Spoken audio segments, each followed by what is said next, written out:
Okay everyone, welcome back to another video on the channel. We're back on GT Sport and we're back with a sprint race around Kyoto driving park, driving the Toyota FT-1 GR.3 race car. As stated when I did the video the other day, I was going to come back and drive this car to see how it handled, as I suspected it would be a lot faster through the corners and more agile, and I was 100% correct with that. I'd never driven this car before, but instantly when driving it you could just feel the difference in how it handled the corners, especially this corner now. You could really carry some speed through that corner. You were able to fling the car in so much better on the downshift, and it was just a really enjoyable car to drive. I actually think this is one of my favourite GR3 cars that I've come across. Whether it's going to be as strong on a track where it's more straight line speed, I'm not too sure. However, it's just such a nice car to drive. If it is reasonably competitive, I will probably use this car again. I like the way it handled, I like the way it turned into the corners, I like the handling in general. You could get on the power nice and early, and in general it does suit my driving style. We managed to get squeezed in a 1 minute 32.2, although there was a couple of mistakes on this lap. I think we could have got down to a 31.9, and that would have only put us a few tenths behind the top time, which is reasonably good at this track for myself, as I'm normally about a half second at least behind. In GR3 I'm normally a bit more, so it shows you this car is quite a strong car for myself, and it definitely fits my driving style. As you can see there, the last corner made a little error, lost at least about a tenth of a second on there. We go over on a 132.2, really happy with that lap, and it was good enough to, we came back to this in the evening, so we only spent about half an hour just trying to get a reasonably good lap, maybe 20 minutes, something like that, just to get a qualifying lap in, and that lap was good enough to put us on pole position for this sprint race in the daily race B.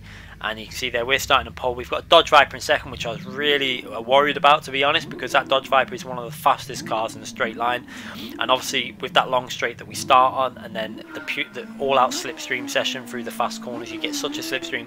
I was a little bit worried about that being behind me in this car, because this car I didn't think was particularly strong in a straight line compared to that Dodge Viper, so I was very cautious about that at the start. Although we didn't really need to be worried. As you can see, the area where that Dodge Viper is going to struggle is the corners, and you're going to find out and see why. Well, unless it was the person that was driving it that was maybe not taking the correct lines. He obviously got an okay lapping because he got himself to qualify second on the grid, so there obviously is potential in it. But I felt this is the car for consistency around this track, and that's what I said in the previous video. It just seemed a lot more consistent. You can see we've got the two camera angles on, the car driving behind us, the top right hand corner is the TV replay cameras. And you can really see through these corners he seemed to be struggling. He went too aggressive on them curbs, and again aggressive on that curb, and he got the car all unsettled there. And you've got third place having a look to make an overtake now.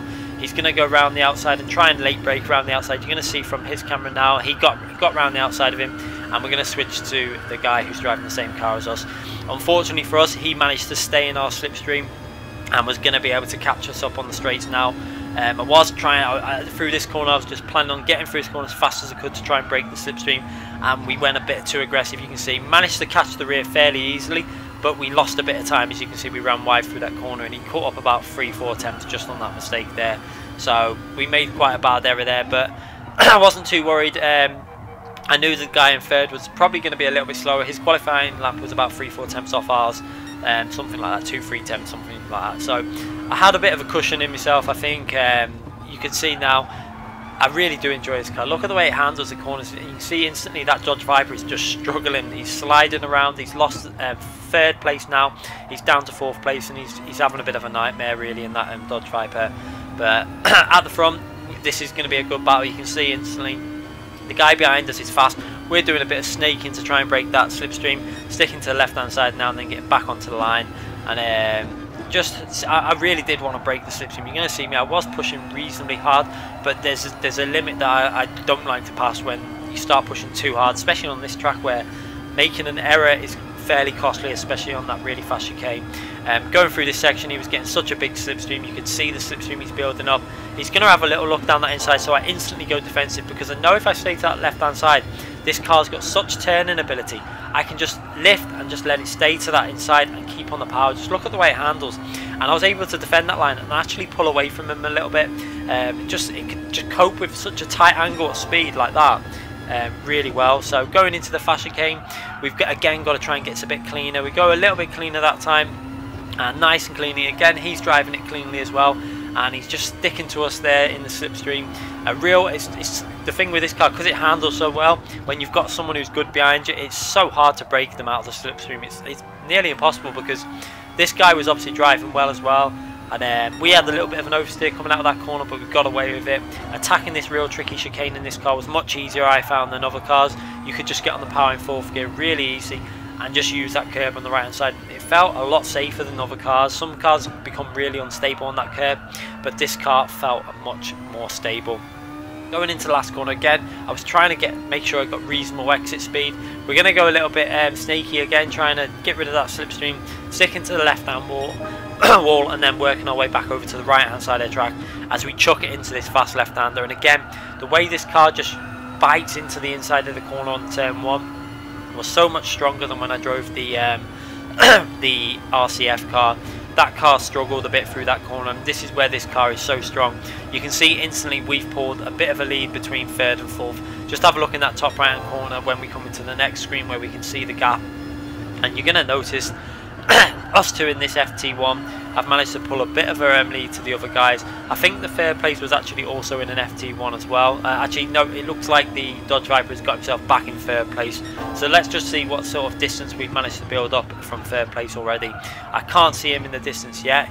There you can see him. We've managed to build up at least a second, maybe a second half lead. Well, I'm probably about 2 to 3 seconds ahead.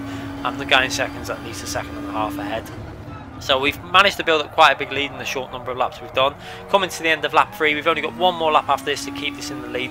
This is again why I wish some of these races were a little bit longer, with not having to worry about tyre wear and stuff. It'd be nice to do some races, longer races, where we have ×1 tyre wear, and we just have to do a pit stop maybe for fuel. I would enjoy that, being able to just push all the way and really drive these cars hard for longer and have good long battles, sustained battles with people. It would really be enjoyable. But we're coming up to the last lap. We actually built up a little bit of a cushion going into this final lap. You can see there we got a nice cushion going into turn 1, so he wasn't having to be defensive in our lines. And again, he's still staying with us, so he's pushing hard also. The Dodge Vipers fell back a bit more as well, so you can see another enjoyable race. I'm really enjoying being back on GT Sport and having races like this where you're pushed every single race you join. You're getting pushed by someone, or you're having to push and drive as hard as you can to keep up with other drivers. And for me, that's what makes GT Sport better than other console races. Obviously, iRacing, this is very similar to iRacing. iRacing is a little bit a step above in terms of competitiveness and the way they run their races. It's a bit more realistic in terms of 40-minute races and stuff, and none of this ×8 tyre wear and stuff. That's what I really want GT Sport to go in that direction for. Maybe I had a little idea of just a weekly championship, which I would like to see, where it's the same race every day for a week, maybe an hour-long race, and enough fuel that you've got to pit stop, there's no choice in it, and just ×1 tyre wear and ×1 fuel wear, but you start with obviously enough to do maybe just over half distance. So if you're going to fuel save, all you're going to do is save in terms of what fuel you have to put in at the pit stop.